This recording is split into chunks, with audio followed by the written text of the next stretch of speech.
And yeah, we got a gig. So we opened the event. It was 150 people, 150 businesswomen in New York, 2 girls from Cardiff, just taking an opportunity. And we got 150 women singing 3-part harmony, Ain't No Mountain High Enough in about 7 minutes. So that was brilliant, but it was then in that event I came up with the idea for Turn Lights On. So there was another speaker there, and she was really inspirational.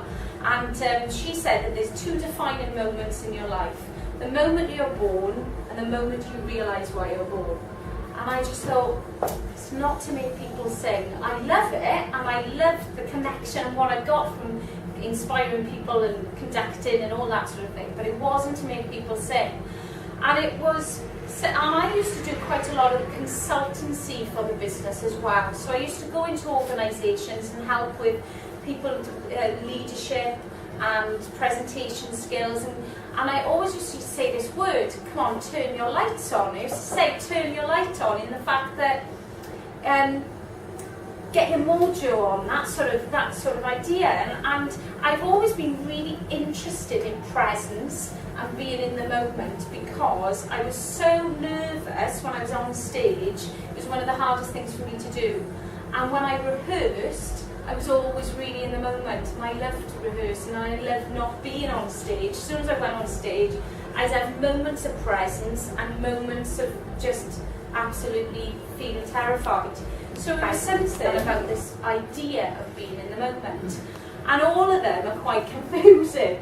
And they're also linked to spirituality, which I have no problem with at all, but I believe that for everyone to have the life they love, and I truly, utterly believe that. I believe that everyone deserves the life they love. I don't think it's a privilege, I think it's a right. And with that, sometimes we link that to spirituality or the ether or something. And I think it's an inside job. It's about you really taking control of your own life. So that's why I really wanted Turn Lights On, the business, to be not something about spirituality, for it to be a black and white concept, really, that people can just pick up and run with it. So I got back to the UK and I started writing a book, and which for me was one of the biggest, hardest, emotional, cathartic things I've ever done.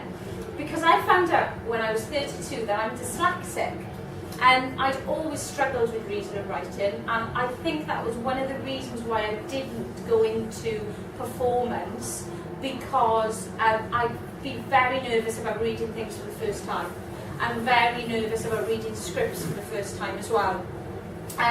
So I got tested when I was 32 and realised I was dyslexic, and that I had quite some issues really. I've got a writing age of 7 and a reading age of 14 years old. So thank God for spell check really, and someone helping me really, and helping me with the edit. So writing is something I enjoy, but I would never say I was ever going to be an author. But I started writing, and I realised when I was writing it, I was talking to people and they were going, oh yeah, I'd love to know more about being in the moment, and I want to be more connected with my work, or be more connected with the people around me, and also a lot of people were saying, oh, my kids, they're never in the moment, they're always in their phones, or they're always in their iPads, and lots of people were talking to me about this sort of need for connection. So I was thinking, right, I've got this idea for the book, but I think Turn Lights On could be bigger. I think Turn Lights On could really be a movement, and it could be a way of life and a practice, and for people to really look at compassion and kindness and caring and all these things that as a society and a community we need. They're the foundations of community. They're the foundations of what's happening out there on a day-to-day. So that's why I decided yet again to sell my half of the business.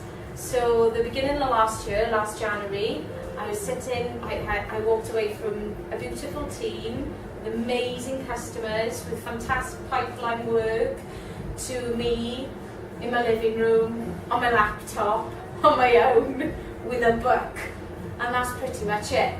So what's happened in a year is, what's happened in a year? What has happened in a year? I've talked all over the place. I talked in New York again about Turn Lights On. I have developed online and offline packages. I'm working with an investor at the moment to develop the offering. I've been contacted by some large organisations to speak and to develop some packages for them. There's definitely a thirst in organisations for people to engage more with their staff and how staff engagement really is. So I've developed something called Turned On Teams, and also I'm developing a business book as well for more authentic leadership as well within business. Feeling connected. So you've got to work briskly and be able to just stimulate the mind to get away from it and come back and feel fresh. Yeah. It's like being in the fridge for about 10-15 minutes and then stepping out into warm air. It's like having healthy habits, isn't it? Healthy habits that can get you more connected. Because I think also with the, if we look at the impact of what disconnection is looking like, that's what I'm interested in as well.